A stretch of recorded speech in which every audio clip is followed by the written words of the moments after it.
I get frustration from a certain perspective. The iPhone 16 Pro Max looks the same as the iPhone 15 Pro Max, but after spending a week or so with Apple's newest iOS phone, I can assure you that there are significant and noticeable differences, including some that will forever change the way you use an iPhone.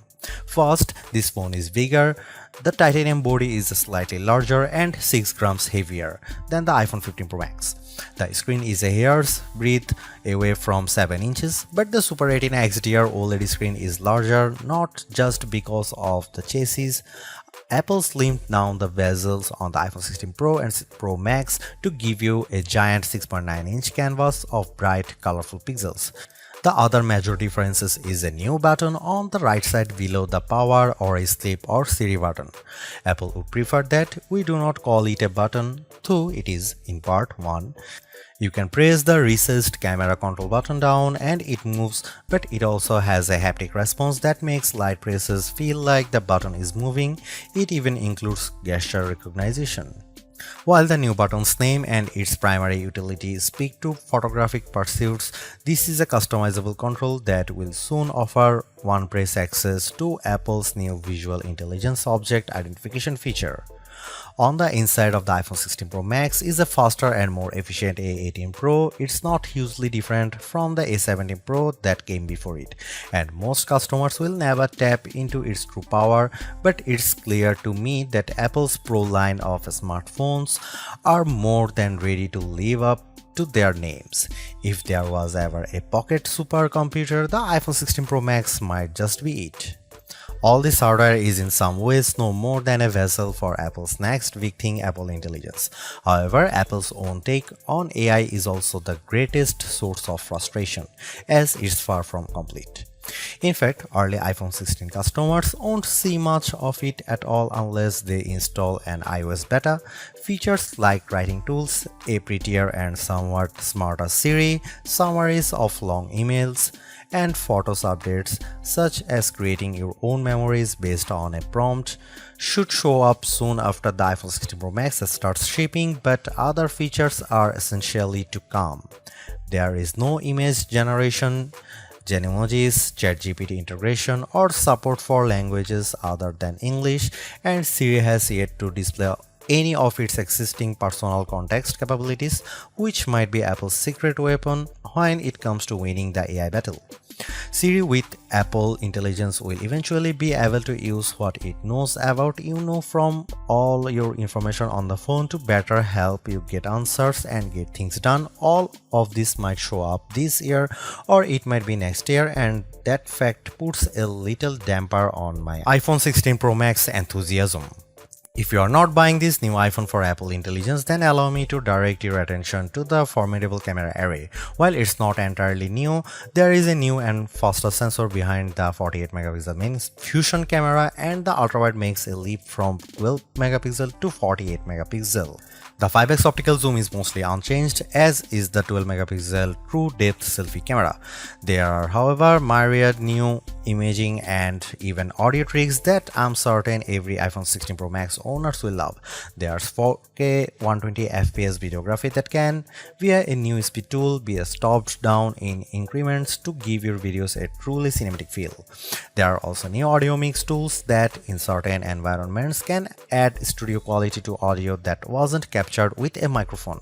Apple has also added some new image styles and undertone controls that I'm not sure will get as much use as Apple would prefer.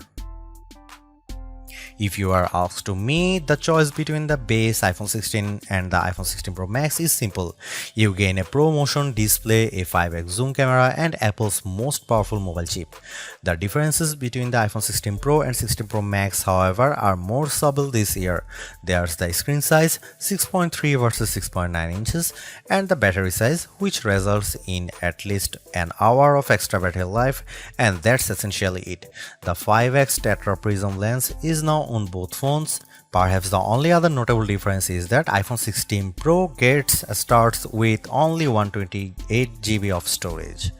In short, I love the iPhone 16 Pro Max. It's big, powerful, and for everything. Yes, I was playing a console level game on it using an Xbox controller because I can. It takes lovely photos that, even if you choose not to try out, the new styles and undertones are clear and color accurate. Apple Intelligence, which I accessed by installing iOS 18.1 developer beta, is a nice start with some cool features, but it's not yet a compelling reason to upgrade. I feel similarly about the camera control button. Don't get me wrong, I like the new button and I think it's full of untapped potential, but there's almost a bit of competition now between the 1-year-old action button and this new, arguably more sophisticated one. Those who buy any of the new iPhone 16 models will probably get a lot of use out of the camera control button and wonder how they used their iPhone without it. In the meantime, the action button might sit unused until Apple eventually shows it the door. The iPhone 16 Pro Max was announced at the Apple Glow Time event on September 9, 2024 and it's shipping from September 20. This is a larger phone with more screen, more power, AI and a brand new camera control button, but it still costs the same as last year's iPhone 15 Pro Max in the US and UK. It's actually a little cheaper in Australia. I'm not arguing that $1,199 for a 256GB iPhone is cheap, but at least Apple didn't raise any price hike by $100. Apple also made a point at this year's iPhone 16 launch event of talking about some big trade-in deals. Its point, I think, was that you probably won't be paying full price for these phones. The virtually identical iPhone 16 Pro costs $999 but starts with half the storage space. If you like big screens and want a reasonable amount of storage for all that 4K 120fps video, you probably want to choose the iPhone 16 Pro Max. The iPhone 16 Pro Max is available in natural titanium, white titanium, black titanium and desert titanium, which is the color of my test unit. I still prefer the black. It might seem like Apple's phone design strategy is now why mess with a good thing. In some ways, that's true. The iPhone 16 Pro Max doesn't stray far from the aesthetic first established with the iPhone 12, but also carries forward the myriad challenge made over the last few generations, like the smoothed out edges and new action button which replaced the silent switch on the Pro models last year. Its dimensions are close to those to the iPhone 15 Pro Max but enlarged by a few millimeters here and there. The 16 Pro Max is 163mm by 77.6mm by 8.25mm and weighs 227 grams.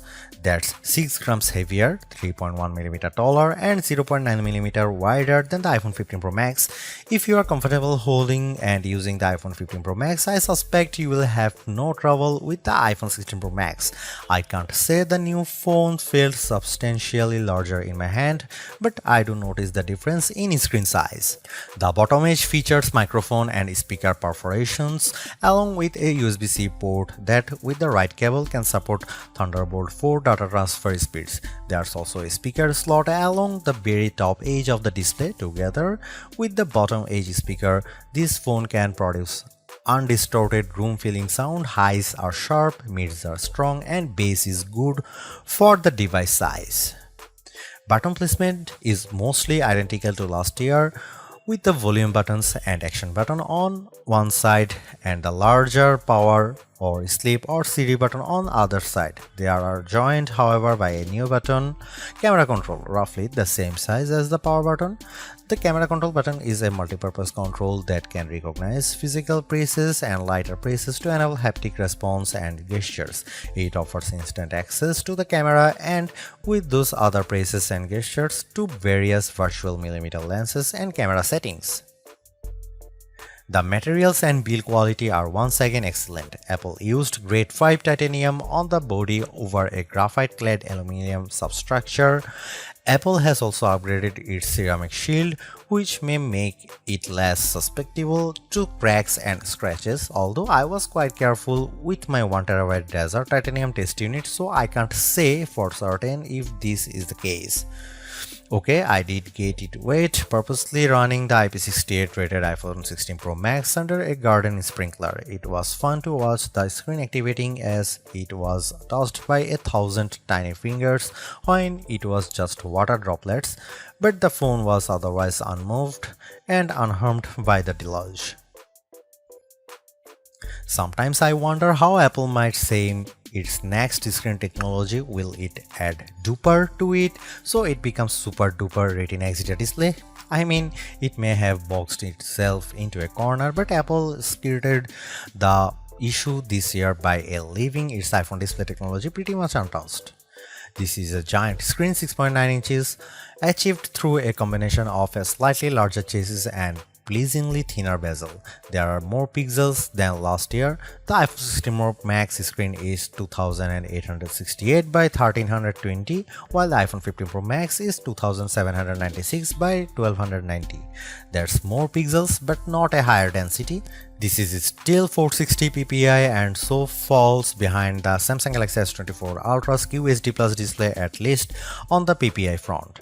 Apple also didn't mess with the dynamic island, which remains a useful and fungible information peel in the upper portion of the screen. It houses Face ID, depth sensors, and a 12 megapixel true depth camera.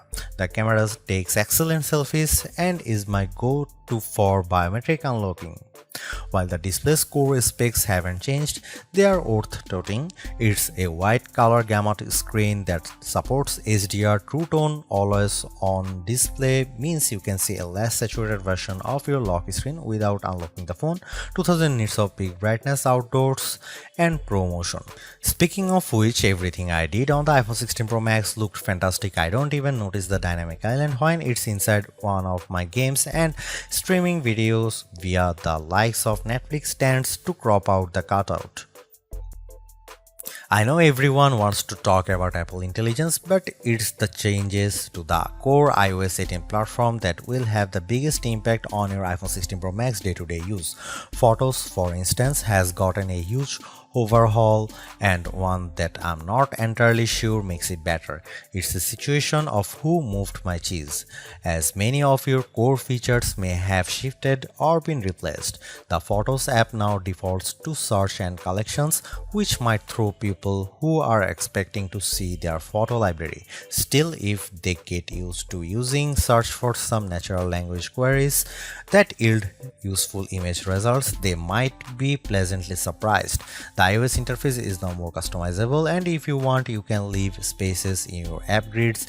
You still can't place an app icon in a space that, say, straddles two spaces in the invisible grid, but I think people will appreciate this new level of flexibility. Apple seems a bit obsessed with summarization. Summaries exist in writing tools and in the new Safari, which has a slightly hidden highlights feature.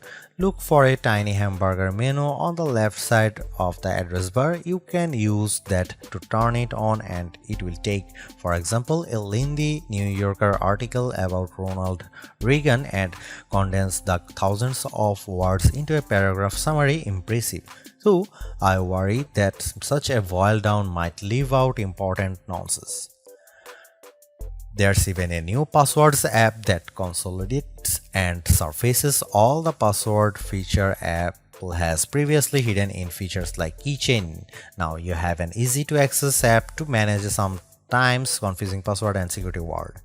One of my favorite new iOS 18 features is Math Notes. Inside Notes, you can scribble any question, and when you put an equal sign at the end of it, Math Notes automatically solves it and writes the answer in what will look just like your own penmanship. It's a smart bit of machine learning. None of this is as sexy as Apple Intelligence, but this and the myriad of other changes coming with iOS 18 might be more readily practical than what you can currently do with Apple's AI efforts. Apple's 13-year-old digital assistant has burst out of its floating bubble, and now when you summon it, takes over the whole screen. I switched between calling Siri by name and using a long press on the power button to call it, and each time the entire screen was encased in a beautiful multicolor glow. The display almost appears to flash when you press that button, and when you make your request, the screen pulses in response. Siri really seems more alive than ever. This, too, might be the most exciting part of the update. Apple Intelligence features that give Siri access to information about you on the phone to make its responses more contextually relevant are not here yet, nor are app insights that might help dig into applications to enable features and actions. Instead, we get a Siri that is somewhat better at handling the ahs and ums that sometimes happens when you are trying to craft a Siri prompt. I found that Siri can understand some confused talk, although if you are nearly incoherent, Siri will be lost too. Siri did well on some question and was effective at opening the FaceTime camera when I said I wanted to take a selfie. It also did well when I asked how I could share my Wi-Fi password, returning a concise step-by-step guide. One other nice Siri update is the text to Siri. All it takes is 3 taps on the bottom of the screen to open a Siri window in which you can type in your prompt. It's a nice, discreet way of getting the answer or help you need. Writing tools, which you can find when you type text in notes, emails, or messages, offers to make your writing better in a variety of ways. I'm a confident writer and communicator in email and messaging, so AI assistance in these tasks doesn't appeal to me. There are 2 millions who feel otherwise and may find these tools useful. I noticed how while writing tools offers to make your text more professional, concise, and friendly, it does a stellar job of never losing a misconstructing the meaning of your original text. Photos is where Apple Intelligence shines. The new cleanup option in Edit is effective at removing unwanted objects from phone. When I opened a photo and tapped the cleanup eraser icon, it immediately offered to remove a few people from the background of my photo. I wanted to keep them, so I choose an object I wanted to remove, drawing over it. Precision is not a necessity. I drew over parts of it and cleanup identified the complete object. When I took a picture of my wife at an outdoor restaurant, I noticed that you could still see all the cars parked behind her. I used cleanup to remove them one by one. It did a good job. In all, Apple Intelligence shows early promise, but compared Google Gemini and Galaxy AI, it seems a bit limited. Siri still doesn't have that open LLM feel where you could ask it almost any question or solve any problem. There is no AI image generation, not even the promised Gen emojis. It's still an English-only tool, and the promised third-party integration with ChatGPT and potentially Gemini have yet to materialize. It's a good effort, but this version of Apple Intelligence is not the one that will spark a billion upgrades. While Apple hasn't radically changed the iPhone's camera array, there are enough changes in hardware, software, and image processing, along with the aforementioned camera control button to make the imaging system feel fresh and new. On paper, we have just one notable megapixel upgrade, the 48 megapixel ultra-wide camera, which will not only improve wide-angle shots but has a measurable impact on macro quality. Still, even though Apple didn't squeeze a much higher pixel count into the main camera, it did upgrade the sensor and is promising much faster shutter speeds, and the autofocus is now enhanced with dual autofocus sensors. These are the kinds of incremental changes that should improve both the experience of using the quality delivered by the main camera sensor, but they are also hard to measure. More on that in a bit. The 12 megapixel 5x optical zoom is essentially unchanged from last year's iPhone 15 Pro Max. The biggest news here is found not on this phone but on its little brother, the iPhone 16 Pro, which also gets the Tetra Prism lens. Last year's Pro model was stuck with a just 3x optical zoom camera. Similarly unchanged is the 12 megapixel FaceTime camera on the front. Here are some camera samples of iPhone 16 Pro Max.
By every metric, the iPhone 16 Pro Max's new A18 Pro SoC is a beast. It outperforms the A17 Pro and Qualcomm's Snapdragon 8 Gen 3 in most benchmarks, while Apple isn't backing the CPU with as much memory as you might find in, for instance, a Google Pixel 9 or Samsung Galaxy S24 Ultra. The iPhone 16 Pro Max and its A18 Pro chip make good use of the 8GB it has. That the iPhone 16 Pro Max is essentially a mini computer in your pocket should surprise no one. Apple Silicon has provided ample power for everything from everyday productivity tasks to 4K video editing and AAA console gaming. The A18 Pro is no different, but in this case, we have an even larger canvas on which to enjoy its benefits. I'm not sure I could find a task this phone couldn't handle. If I have one criticism, it's that the phone does seem to get a bit warm during, for instance, gameplay and video editing in CapCut. I don't know if this is the graphite covered aluminum substructure more efficiently delivering heat from the chip to the body or the phone overworking. The good news is that this does not adversely impact performance or battery life. Call quality was good, and I am pleased to see that this is now a future-leaning platform with Wi-Fi 7 support. There's also Bluetooth 5.3 support and second-generation ultra-wideband. It helps in my Find My app, which I used when I purposely misplaced my new AirPods 4. In the US, the iPhone is now eSIM only, which I like, although some people miss the physical SIM card. I appreciate the ease of switching eSIMs from one phone to other and how easily the iPhone 16 Pro Max lets you switch between multiple eSIM numbers on the iPhone 16. The iPhone 16 Pro Max delivered some of the best Future Labs battery drain results I have seen. We got an average 16 hours of battery life on our tests, and anecdotally I saw between 14 and 17 hours depending on activity. That's impressive. Apple is finally supporting QI2 wireless charging technology and provided me with a new QI2 supporting MagSafe charger and a 30-watt charge adapter. The iPhone 16 lineup ships with a 60-watt capable USB-C cable but no charging adapter. Using those two accessories, I recharged the iPhone 16 Pro Max at 44% in 30 minutes. Apple claimed 50% in 30 minutes, so this is pretty close. A full charge took about 2 hours. One thing not a lot of people know is that with a standard USB-C cable, you can charge your AirPods or Apple Watch off the iPhone. Should you buy the Apple iPhone 16 Pro Max? You should buy Apple iPhone 16 Pro Max if you want the biggest and best iPhone ever. There has never been a larger iPhone or a larger iPhone screen than the one found on the iPhone 16 Pro Max. Buy it if you want a head start on Apple Intelligence. Apple Intelligence feels like an exciting experiment that has some stellar capabilities like cleanup and more forgiving Siri, but it is far from finished. You can get in on the ground floor now too. Don't buy iPhone 16 Pro Max if you want more affordable big screen power. The iPhone 16 Pro Max holds the line on price, but it still starts at $1,199 US. If you want to save a couple of $100 but still get the big screen fun, you could look the Google Pixel 9 XL. Don't buy it if you want more megapixels. While 48 megapixel is nothing to sneeze at, the Samsung Galaxy S24 Ultra offers a 200 megapixel main camera. The iPhone 16 Pro Max have everything we have come to expect in a year-over-year upgrade even without Apple Intelligence. The 6.9-inch iPhone 16 Pro Max have a slew of upgrades including a good battery life, outstanding photo and video chops, and iOS 18. The iPhone 16 Pro Max are excellent phones worthy of a spot in your pocket if you can afford them.